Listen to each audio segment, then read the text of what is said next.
नमस्कार दोस्तों, स्वागत है आपका डिफेंस गैलरी में। एलएसी पे क्या चल रहा है ये तो आपने देखा ही होगा और आप शुरू से जानते हैं दोस्तों कि भारत ऐसा देश नहीं रहा है जिससे कि लोग अननेसेसरी डरे, क्योंकि भारत कभी भी अग्रेसिव मोड में नहीं रहा है।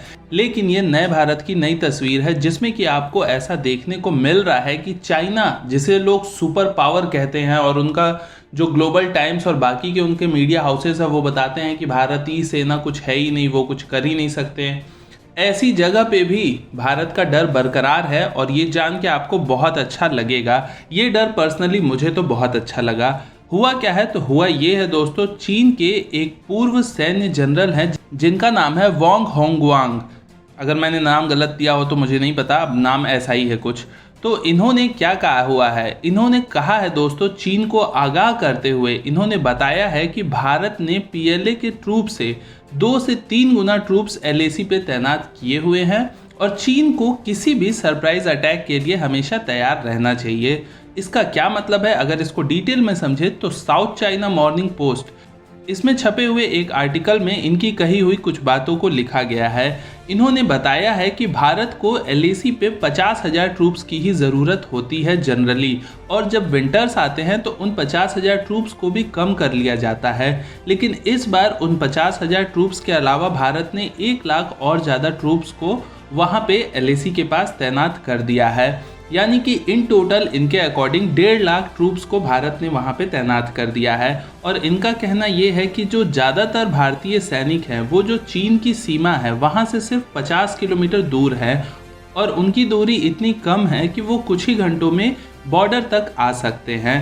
तो ये उन्होंने अपना एक डर व्यक्त किया है और उन्होंने चीन को कहा है कि चीन को नवंबर तक बहुत ज़्यादा ध्यान रखने की ज़रूरत है एलएसी के पास। ऐसा क्यों? क्योंकि नवंबर के बाद फिर बहुत ज़्यादा ठंडी आ जाएगी, तो उनको उम्मीद है कि उसके बाद शायद कुछ ना हो। लेकिन नवंबर तक उन्होंने चीन को काफ़ी ज़्यादा अलर्ट रहने को कहा है।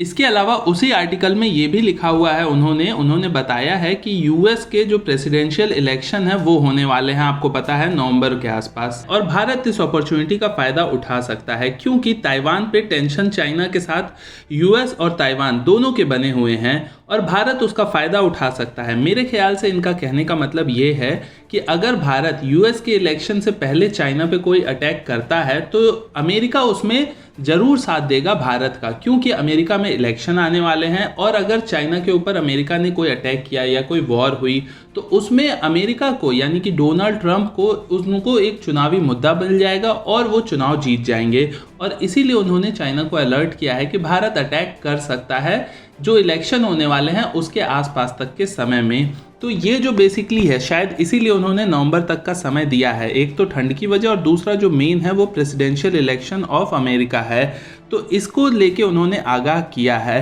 तो ये जो डर है उनका, ये काफ़ी अच्छा लगा मुझे, चाहे उसका रीज़न जो भी हो। हालांकि आपको पता है कि भारत ने अपना थोड़ा सा अग्रेसिव रूप कुछ दिनों पहले दिखाया एलएसी के पास, जब हमने कुछ हाइट्स को कैप्चर कर लिया है। तब से चाइना को अब ये भरोसा हो चुका है कि अब भारत भी चाइना की ही भाषा में चाइना से बात करेगा, तो उन्हें अलर्ट रहना भी चाहिए और हम तो ऑलरेडी अलर्ट हैं। तो फिलहाल के लिए इतना ही दोस्तों, मैं मनीष मिलता हूँ आपसे अगले वीडियो में, तब तक के लिए नमस्कार, जय।